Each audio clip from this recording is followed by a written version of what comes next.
안녕하세요. 대한민국의 알찬 방산 소식을 빠르고 정확하게 전달해드리는 한국필승TV입니다. 한국 KF-21 전투기가 새롭게 개발된 성능을 연속적으로 공개하면서 다시 한번 세계의 주목을 받고 있습니다. 전세계 각국 군사무기 동향을 실시간으로 확인 중인 미국 국제방산무기 동향연구소 CSIS는 최근 KF-21 전투기 개발 과정을 지켜보며 다소 충격적인 발언을 했습니다. 최첨단 무기 기술력 발전 단계에서 경이로운 성과를 기록 중인 대한민국이 미사일 탑재용 고속추진관 기술 개발은 물론이고 다수의 적 전투기를 상대하는 멀티시스템과 다기능 편대 비행 통합 체계인 K링크와 첨단 부품에 대한 생산, 제조 능력까지 모두 갖추게 되었다는 것입니다. 한국은 5세대 개발까지 아직 시간이 남았다고 했지만 현재 대부분의 5세대 성능 개발이 마무리 단계에 들어갔을 것이라고 CSIS는 추측했습니다. 대한민국 전투기는 5세대를 넘어 6세대급에 가까운 진화를 이룩해낼 수 있는 세계 유일의 전투기 중 하나이며 이제 한국은 세계 네 번째로 꼽히는 5세대 스텔스 전투기 보유국으로 거듭날 전망이라고 밝혔습니다. 대한민국이 신흥 항공기술 강국으로 떠오르자 세계 각국에 관심이 쏟아지며 많은 국가들이 한국산 전투기 도입에 관심을 보이고 있는데요. 다만 한국 공군의 KF-21 전투기가 실전에서 본격적으로 운용되고 수출이 되기 위해서는 외국산 부품과 외국산 기술을 국산으로 바꾸어야만 할 것이라는 지적이 이어졌습니다. 결국 대한민국이 독자적으로 국방 수준을 높이기 위해서 부품 국산화와 국산 부품 개발은 필연적인 것이 되었습니다. 그중 대한민국이 가장 신경 쓰고 있는 것이 바로 국산 엔진입니다. 대한민국은 예상보다 훨씬 빠르게 테스트를 진행하고 있습니다. 하지만 아직 방심은 금물입니다. KF-21 전투기가 완벽하게 개발되기 전까지 국방과학연구소와 한국항공우주산업 그리고 한화에어로스페이스 연구진들의 피땀 서린 노력을 응원해야 할 것입니다. 최신형 전투기와 훈련기의 시험 비행은 신속하고 정확하게 각 파트를 분담해서 맞는데 우리 보람의 전투기는 각각의 시제기가 각기 다른 역할을 진행할 수 있어 각 기체별 해당 분야에 특화된 테스트를 담당하는 방식으로 변경되는 추세입니다. KF-21 전투기 시제 1호기는 소프트웨어 체계인 항공전자 장비를 주로 테스트하는 데 사용되고 있습니다. 차세대 전력 증폭 소재를 활용한 전자장비와 디지털 항법 장치 그리고 공중에서 작동하는 위상 배열 A사 레이더를 시험하는 시제 1호기는 압도적인 성능을 기록하였으며 시제 1호기에서 쌓인 데이터로 시제 2호기와 3호기 역시 항전 장비의 성능을 안정적으로 점검할 수 있게 되었습니다. 2호기는 하드포인트 데이터를 활용한 착륙미사일 그리고 AI 미사일 등 무장체계 탑재 능력을 주로 시험 중이며 MMAH 기술을 활용한 초정밀 타겟 제거 테스트까지 최종적으로 돌입할 예정입니다. 3호기는 2호기와 무기체계 탑재 시험을 병행하고 있지만 주된 목적은 KF-21 전투기가 얼마나 빠르게 이륙이 가능한지 랜딩 기어의 내구도와 엔진의 애프터버너 능력에 초점을 맞췄습니다. 이번 4호기 역시 마찬가지인데요. 보람의 시제 4호기의 첫 비행에서는 약 39초 동안 마하 2.3에 달성하기 위해 엔진의 애프터버너 작동 기능까지 최종적으로 테스트하는 데 성공하였습니다. 또한 수출용 5호기는 수많은 장관들 앞에서 참관 비행을 진행하는 데 주로 사용되며 시제 6호기는 복좌기로 유무인 체계 개발을 위해 빠르게 움직이고 있습니다. 대한민국은 최근 실전기체 개발에 들어간 이후 더욱더 엄청난 속도로 전투기 기술력을 끌어올리고 있다는 사실이 다시 한 번 더 확인되었습니다. 대한민국의 영원한 자주국방을 위하여 이 엄청난 기술과 성능을 갖춘 우리의 전술기를 한국이 100% 독자적인 기술만으로 제작하는 날이 더 가까이 다가오고 있다는 사실이 감격스럽습니다. 가장 고무적인 것은 현재 KF-21 전투기에 들어간 대부분의 부품은 국산화가 어느 정도 완료된 상황인데요. 이에 비해 엔진 개발 상황에 대한 것은 정확하게 공유되지 않았습니다. 하지만 이제는 KF-21 보람의 전투기에 들어갈 엔진 부품마저도 성과를 보이기 시작했다는 점이 대한민국이 과거와는 다르게 최첨단 기술력을 놀라울 정도로 뛰어나게 활용하고 있다는 것을 세계에 보여주었습니다. 그러던 와중 한국을 항공기술 강대국 반열에 올려줄 가장 필수적인 엔진 개발에 대한 성과가 나고 있다는 소식이 들려왔습니다. 한화에어로와 두산에너빌리티가 협업하여 항공엔진 독립의 승부수를 던진 것입니다. 이들은 글로벌 150조 시장을 뚫겠다고 당당히 선언한 이후 실제적인 성과를 내고 있습니다. 과거 한화에어로스페이스는 주력 제품인 K9 자주포를 수출할 때마다 독일의 눈치를 봐야 했습니다. K9 자주포에 장착된 MTU 엔진이 독일의 국가 전략자산으로 지정된 이유였습니다. 2020년 UAE 이후 도장을 찍기 직전까지 갔던 수출 계약이 무산된 것도 독일이 어깃장을 놓았기 때문인데요. 하지만 한화는 1000마력급 전차용 엔진을 독자 개발하는 데 성공하여 K9 자주포에 장착했습니다. 덕분에 이제 독일의 눈치를 보지 않고 마음껏 K9 자주포를 판매할 수 있게 되었죠. 이제 한화 에어로스페이스는 전차 엔진에 이어 전투기 엔진 개발에 나서기 시작했습니다. 미국 제너럴 일렉트릭이 만든 설계도를 토대로 항공기 엔진 핵심 부품을 제조하기 시작했으며 가스터빈 시장의 강자인 두산 에너빌리티까지 개발에 합류하게 되었습니다. 업계 관계자는 전투기 엔진은 응축된 공기의 연료를 태워 터빈을 돌린다는 점에서 가스터빈 발전 방식과 비슷하다고 언급했습니다. 이러한 두 회사의 합작에는 정부의 입김이 들어간 것으로 알려졌는데요. 항공기 부품 제조 역량을 갖춘 한화와 터빈 기술을 보유한 두산이 힘을 합치면 전투기 엔진 개발 기간을 압도적으로 단축할 수 있다고 생각한 것입니다.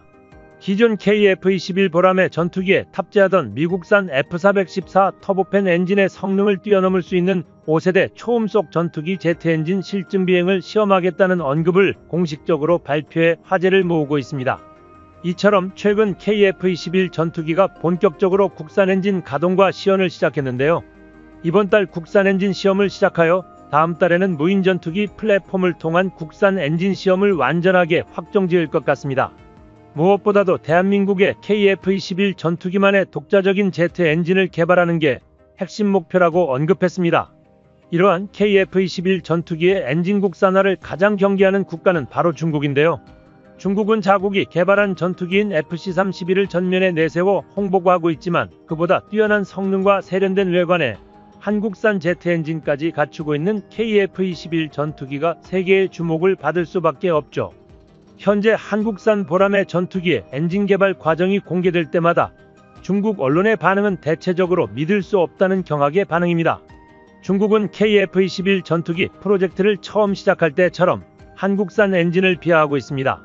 시험 비행 중 분명 결함이 생길 것이라며 한국의 기술력을 아직도 의심하는 태도를 보이고 있는데요.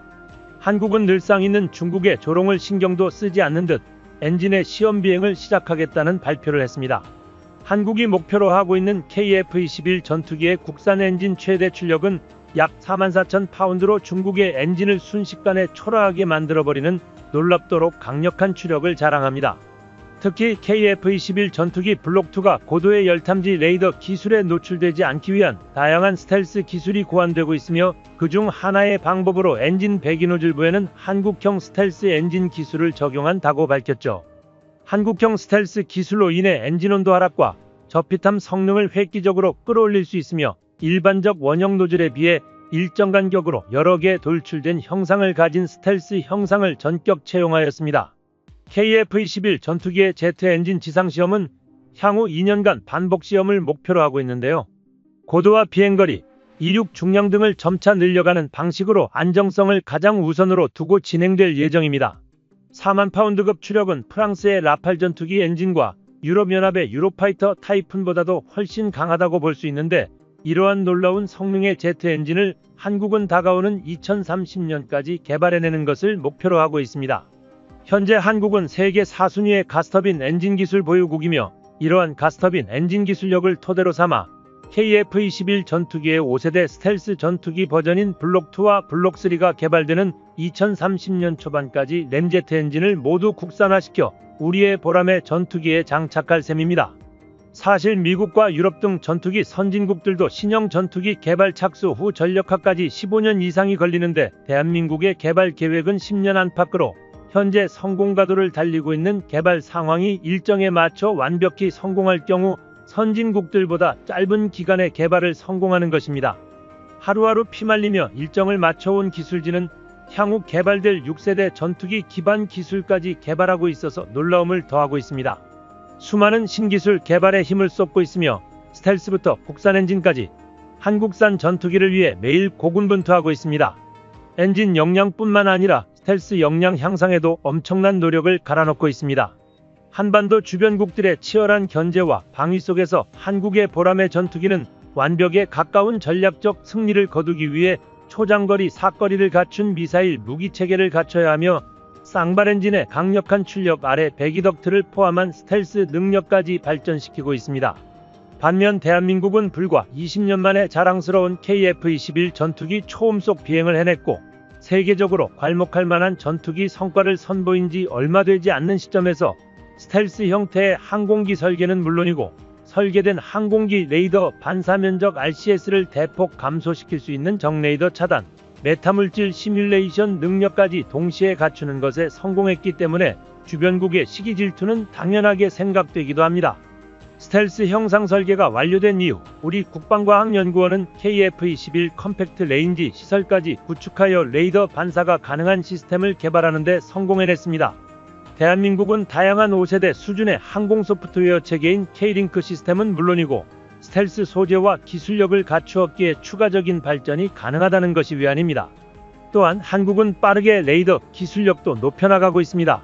스텔스 성능과 레이더는 상충하여 개발이 진행되기 때문에 명실상부 고성능 레이더를 보유하고 있는 최첨단 레이더 제조국인 대한민국도 여기서 만족하지 않고 지속적인 성능 개량과 새로운 6세대급 신기술을 지닌 최첨단 레이더 확보를 위해 노력하고 있습니다. 그런데 최근 대한민국의 레이더 기술력의 발전 속도가 심상치 않음을 미국도 느끼고 있습니다. 최근 미국의 로키드 마틴마저 대한민국의 2024 레이더 신규 성능 개량 기술력 보고서를 확인하고는 위기감을 느끼는 듯 보입니다.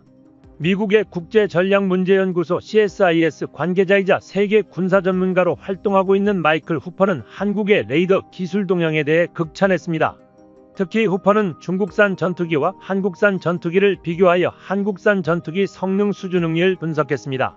현재 중국 정부가 스텔스기라고 주장하고 있는 뻥스펙 전투기 J-20은 대한민국이 개발한 A사 레이더에 너무 쉽게 감지될 수 있다는 것입니다. 한국 레이더 기술 수준을 본다면 중국산 J-20 전투기는 보잉 747여객기 수준의 크기로 감지된다고 합니다. 이 사실은 그동안 레이더 강국으로 군림해왔던 미국의 로키드 마틴과 레이시온을 당황시키기에 충분해 보였습니다. 이제 한국은 40년 전 과거와 다르게 상황을 완전히 역전시키게 되었습니다. 특히 2000년대 초반 완벽히 국산 기술로 개발한 SLQ-200 레이더 기술력은 감히 역대 최고급을 자랑했습니다. 당시 시제품의 시험평가를 참관했던 관계자들조차 뛰어난 성능에 혀를 내두를 정도였는데요. 실제로 한국산 전투기 레이더 성능이 뛰어나다는 것은 한국의 스텔스 기술력도 빠른 속도로 성장하고 있다는 것을 반증합니다. 대한민국의 스텔스 기술력은 미국과 비견되고 있습니다. KF-21 전투기 개발 과정은 세계 각국과 비교해도 놀라운 안정성으로 순항 중이며 예상보다 빠른 속도로 모든 부품의 기술력을 습득해 나가고 있습니다. 그런데 한국항공우주산업과 한화시스템이 여태껏 외부로 언급하는 것을 자제했던 저피탐 스텔스 탐지가 가능한 차세대 사일런트급 A사 레이더 개발과 동시에 질화갈륨 개수를 대폭 늘려 X밴드 탐지 능력을 기존보다 몇 배 더 향상시키겠다는 야심찬 계획을 발표한 이후 KF-21 전투기에 들어갈 새로운 레이더 신기술에 관한 추가적인 보고서 발표를 진행했다는 소식이 들렸습니다. 그런데 최신형 레이더 사진을 본 한국 네티즌들은 레이더에 쓰인 문구를 보며 눈을 의심할 수밖에 없었습니다. 차세대 A사 레이더 코드명에는 한국산 사일런트 A사라는 의미심장한 문구가 적혀 있었습니다. KF-21 전투기 무기체계의 사일런트 A사 레이더를 장착하여 비행시험을 완벽하게 성공했다는 소식이 한순간에 퍼졌습니다. 방위사업청 관계자는 이에 이어 KF-21 보람의 개발 현안에 관한 새로운 방안을 발표했습니다. 최근 방위사업청 관계자는 기자들이 모인 자리에서 KF-21 개발 현황과 관련하여 기존 계획대로 시제기의 비행 일정과 관련해 비행시험과 지상시험이 한창이라고 밝혔습니다. 각 시제기 별로 부여받은 역할이 다릅니다. 시제 3호기의 경우 전투기 핵심 부품인 국산 A사 레이더를 장착해 실전기체 조립이 완료되기 전까지 최대한 많은 비행으로 레이더 성능을 개량해 나갈 예정이라고 밝혔으며 공대공 미사일 무장체계 시험은 시제 2호기가 주로 담당하게 될 것이라고 언급했습니다. 방위사업청 관계자는 이번에 사천에서 진행했던 A사 레이더 시험에 대해 사실상 완벽한 성공을 이루었다는 말을 남겼고 향후 기술 발전에 대한 궁금증을 완벽하게 해소했습니다. 또한 방사청 관계자는 KF-21 엔진에 관해서도 언급했습니다. 국산 엔진의 진행 상황은 종종 공유되고 있는데 현재 한화에어로스페이스가 자체적인 엔진 개발과 동시에 키트를 수입한 뒤 조립하는 것을 놓고 연속적으로 테스트를 진행하고 있다는 것을 밝혔습니다. 방사청 관계자는 이후 터보팬 엔진을 적출하여 한국항공우주산업으로 가져왔다는 점을 언급하며 엔진 시동을 거는 전체적인 테스트까지 성공해냈다는 소식을 덧붙였습니다. 대한민국은 해외 이전이 불가능했던 A사 레이더 기술을 개발할 수 있을지에 대해 걱정이 많았습니다. 하지만 전 세계적으로도 유례없는 속도로 한국형 A사 레이더를 개발했습니다. 한국형 레이더는 송수신 모듈을 독립적으로 작동시켜 목표를 실시간으로 탐지하고 추적할 수 있는 5세대 시스템을 갖춘 것은 물론 미사일 여러 대를 동시에 탐지하고 추적하는 혁신적인 개념의 A사 레이더입니다. 이에 대해 몇몇 중국 전문가들은 한국의 잠재성을 우려하는 발언을 했습니다. 한국형 A사 레이더가 미국산 F-35 전투기에 탑재된 레이더보다 연식과 성능이 뛰어나다는 점을 지적하며 한국형 KF-21 보라매를 5세대 전투기라고 지칭하며 경계하는 모습을 보이고 있습니다. 특히 한국산 레이더가 개량을 거듭하자 5세대급 한국산 A사 레이더는 200%에 가까운 탐재거리로 F-35 전투기의 지표에 근접하다고 설명했습니다. 또한 한화가 공개한 데이터를 보면 기능적으로 세계 최고 수준의 레이더로 거듭날 수 있으리라 언급했는데요. 중국에서 대한민국 레이더를 향해 이 정도까지 호평을 내린 것은 상당히 이례적인 일입니다. 대한민국의 KF-21 블로거는 부족한 스텔스 능력을 강력한 레이더를 통해 보완하여 다른 5세대 전투기와의 격차를 확연하게 줄일 것 같다는 평가를 내리며 미래에 한국이 개발한 레이더가 모든 전투기나 군함에 탑재되어 대량 수출될 가능성까지 내놓았습니다. 일각에서는 미국 록히드 마틴이 기술 이전을 거부했던 이유를 여기서 찾을 수 있다고 언급했습니다. 한국은 레이더뿐만 아니라 적외선 탐색 추적 장비, 전자광학 표적 추적 장비, 그리고 통합 전자전 장비 등 계속 국산화하고 있는데 이들은 모두 록히드 마틴과 일부 미국 대형 방산업체들이 독점하고 있는 것들이며 그들은 한국의 기술 이전을 거부하여 왔습니다. 그 이유는 향후 KF-21 전투기가 미국산 F-35 스텔스 전투기 시장을 장악할 것이라는 우려 때문이라고 보고 있습니다. 실제로 한국형 A사 레이더는 F-35 스텔스기에 탑재되는 레이더보다 최근에 개발되어 연식이 뛰어나고 신호 처리 성능이 더욱 뛰어난 것으로 알려져 있습니다. 레이더 신호 처리 컴퓨터는 국내 업체인 인텔릭스사에서 개발되었으며 신호 처리 성능은 25테라플러스입니다. 이것은 F-35 레이더에 탑재되는 머큐리4의 제품이 17테라플러스라는 것과 비교하며 약 70%의 향상된 성능을 발휘합니다. 이번 신제품은 한국항공우주산업에 인도된 한국형 스텔스 전투기 KF-21 전투기에 탑재하기 전 체계 통합과 지상시험 비행시험을 거치고 있으며 2026년 블록원에 완벽히 탑재되어 대한민국 영공을 지키는 데 쓰이게 될 예정입니다. 방위사업청 관계자는 현재 시제 3호기에 장착된 국산 A사 레이더의 최종 테스트와 오류를 보완하는 작업을 진행하고 있으며 완벽한 성능 업그레이드를 위해 보조적인 작업들이 진행되고 있다고 밝혔습니다. 현재 공대공과의 연계는 마무리되어 가고 있으며 공대지 통합 단계를 진행하고 있다고 전하며 버전 업그레이드를 위해 전력을 다하고 있다고 언급했습니다. 이로 인해 KF-21 전투기의 공개적인 공대공 무장시험을 위한 공대공 미사일 테스트가 지속적으로 진행되고 있는데요. 전투 적합 판정에 이어 완벽한 미사일 발사 과정을 체크하는 마무리 단계를 실행하고 있자 유럽 매체들이 특히 이를 집중적으로 다루어 보도했다는 소식이 들렸습니다. 유럽 스페인 매체 디에스파냐에서는 KF-21 전투기 개발이 완료된다면 방산 분야에서 영광의 자리는 대한민국이 차지하게 될 것이라고 보도했습니다. 특히 해외 방산 외신들이 주목하는 부분은 KF-21 전투기가 미국산 F-35 라이트닝을 대체할 수 있다는 것입니다. F-35 전투기 구매가 어려운 국가들 사이에서 최고의 대안으로 떠오르고 있는 것이 바로 한국산 KF-21 전투기입니다. KF-21 전투기 최대 속도는 음속은 18배, 최장거리 2900km까지 비행할 수 있음은 물론 실전 작전을 위한 다양한 시험을 거듭 성공하고 있다는 점에서 더욱 한국의 전투기가 주목받고 있습니다. 대한민국의 무지막지한 성능과 순식간에 적국의 영토까지 도달할 비행체계를 확인한 이탈리아 최고 방산기업 레오나르도는 한국에서 모든 수출 시장을 빼앗을 수 없다는 뜻밖의 발언을 해 화제가 되기도 했습니다. 항공기 레이더 강국인 이탈리아가 이러한 발언을 한 것은 굉장히 이례적인데 이는 한국의 A사 레이더가 본인들이 생각한 것보다 훨씬 더 고성능 체계를 갖추었기 때문입니다. 이러한 상황 속에서 이탈리아가 한국을 방문했습니다. 한국을 방문한 이유는 다름 아닌 자사 경전투기에 들어갈 A사 레이더 확보를 위한 것이었죠. 레오나르도사는 항공우주 방위 보안을 전문으로 하는 이탈리아의 다국적 기업으로 회전익과 고정익, 항공기용 레이더, 항전 장비를 포함해 항공기 플랫폼 솔루션을 개발하고 제공하는 글로벌 방산업체로 알려졌는데 한국이 자체 개발한 A사 레이더에 엄청난 관심을 쏟고 있습니다. 특히 대한민국이 자체 개발한 A사 레이더의 최대 탐지거리가 200km라고 말하며 긴 탐지거리를 가지고 있음에도 불구하고 멀리 있는 1m 미만의 표적도 선명하게 감지할 수 있다고 소개했습니다. 또한 전자광학 표적 추적 장비와 적외선 추적 장치 등 레이더가 꺼진 상태에서도 표적을 탐색할 수 있다는 점이 놀랍다며 한국이 개발한 레이더가 이탈리아보다 훨씬 우수한 성능을 가지고 있음을 인정할 수밖에 없다고 전했습니다. A사 레이더는 공중에서 다수의 공중, 지상, 해상 표적을 실시간으로 탐지하고 추적할 수 있는 전투기 핵심 장비입니다. 안테나에서 2000개가량의 소형 송수신 장치가 장착되어 여러 개의 목표물을 동시에 탐지하고 추적할 수 있는 게 가장 큰 특징입니다. 또한 A사 레이더는 세계에서 일부 선진군사 강국만 원천 기술을 보유한 만큼 개발 난이도가 높은 최첨단 기술입니다.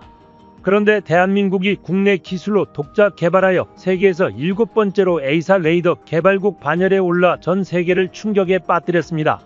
대한민국이 빠른 속도로 발전하는 만큼 이에 대해 바짝 긴장하는 국가가 있는데 바로 중국입니다. 중국은 불과 수년 전만 해도 한국의 KF-21 프로젝트를 비웃으며 대한민국이 차세대 전투기를 개발하는 것은 있을 수 없는 일이라 비아냥댔습니다. 하지만 한국은 이미 KF-21 블록1 실전기체 조립에 들어가 본격적인 양산을 위해 준비하고 있습니다.